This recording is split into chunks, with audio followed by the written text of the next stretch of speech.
Tell them what you're doing. I'm trying to start a conga line on the way to the Ark. Where are we going? We're going to the Ark. Hey, the Lord told Noah to build him an arky, arky. Lord told Noah to build him an arky, arky. Well, as I'm sure you've heard, we visited the Ark Encounter on this beautiful morning, and later in that day we will be going to the Creation Museum, and you'll be able to see that as well. I hope that this video encourages you to visit them for yourself and just kind of learn more about this time in the Bible and Noah's faith. Noah's coffee. Noah, thank you for your coffee.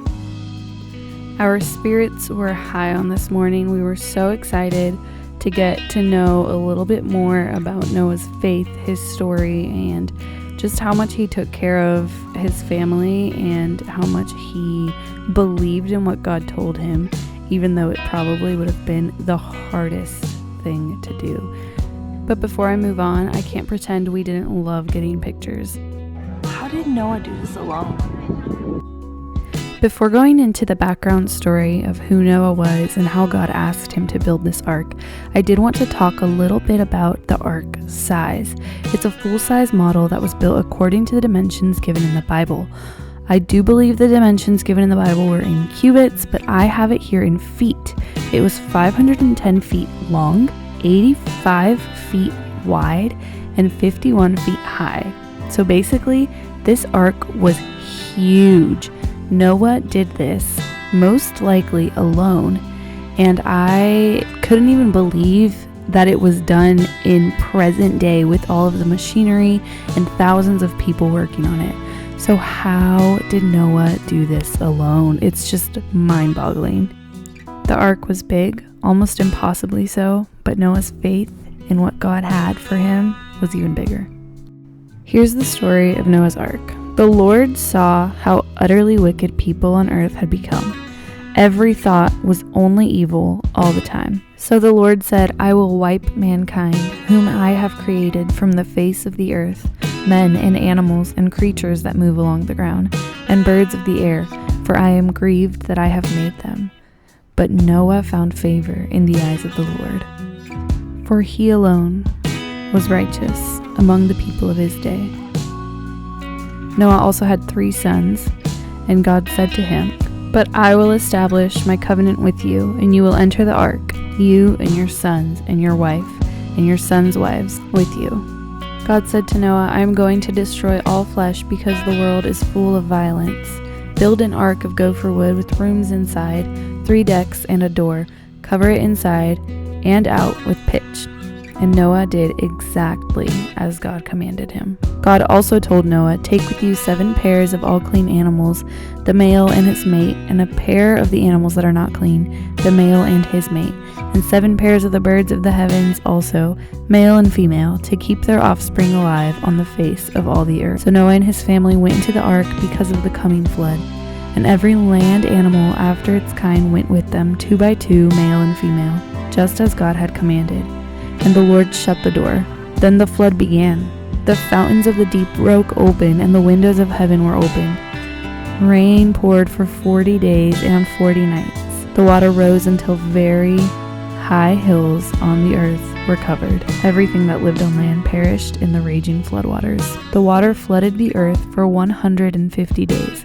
And God remembered Noah and the animals on the ark. The waters receded, and the ark came to rest on the mountains of Ararat. After sending out a raven, Noah sent out a dove to see if there was dry ground.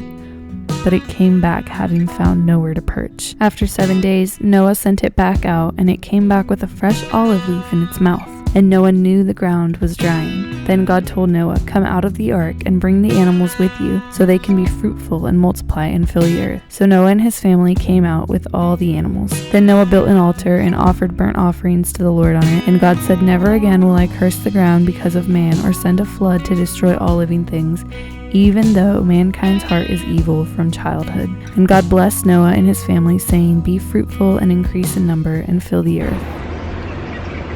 Did you have fun? I did. It was a lot of fun. Sorry. Okay, we're going to the Creation Museum now. But the ark was fun. There's a lot of talk. Okay. Okay, We just had lunch at, where did we have lunch? It starts with an H. Hanny's? Is that right? That sounds right. Yeah, something like that. And it was just cheeseburgers. It's really good. And now we're walking back because our Airbnb is very close to the downtown. And we're going to the Creation Museum, even though it is 3 p.m. right now. I'm like out of breath. Are you out of breath? Yeah, it's hot right now. Yeah, we're going to the Creation Museum. And it's 3 p.m. and we're an hour drive away because we're in Williamstown, Kentucky right now, where the Ark is. And I know it's gonna be worth it, but let me just tell you, it's a lot for one day. It's a lot, okay? Maybe separate it into 2 days if you're gonna do this. Bye. This is how we know where our Airbnb is because it's right next to that tower. So we're just following the road till we find that tower. Right? Come along. Let's go.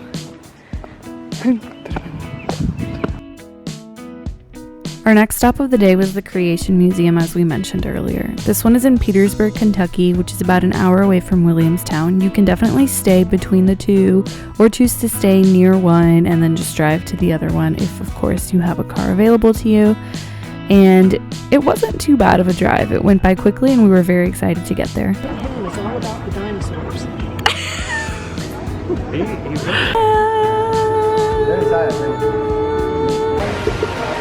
Nice.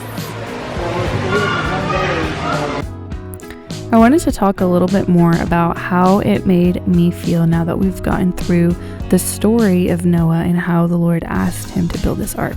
So something that really stood out for me when we were visiting the ark is that it was not that happy fairy tale that is portrayed in children's books. There was actually a whole section and it had all these little kids' books and how it made it seem like the giraffe's necks were sticking out the top, or maybe it made it seem like it was a very happy and easy thing, and then the ark was just built out of nothing really quickly, and that's not really what the case was. It was difficult. It was not an easy thing. Can you imagine the amount of criticism Noah received while he was building the ark in the middle of a desert where they had never experienced rain? It must have taken a tremendous amount of faith, not only for Noah as he built the ark, but also for his family as they got on it and they trusted him as their leader. Imagine the doubts and fears that Noah had when he was building the ark, but also when the floods came and he knew that others were not going to be saved. Noah was courageous. He had an engineering mind. He knew what God had asked him to do, and he didn't stop until that job was done. It's crazy to think that there was nothing special about Noah. He was just a man that walked with God, and the same God invites us to walk with him today. The most difficult part to understand is why a loving God would want to flood the world and kill creation. When visiting the Creation Museum, we were reminded that the flood is never what God intended. When God spoke the world into existence, Adam and Eve in the beginning, he said it was good. Actually, he said it was very good. It was perfect because God is a holy and perfect God. This place known as the Garden of Eden was a literal paradise.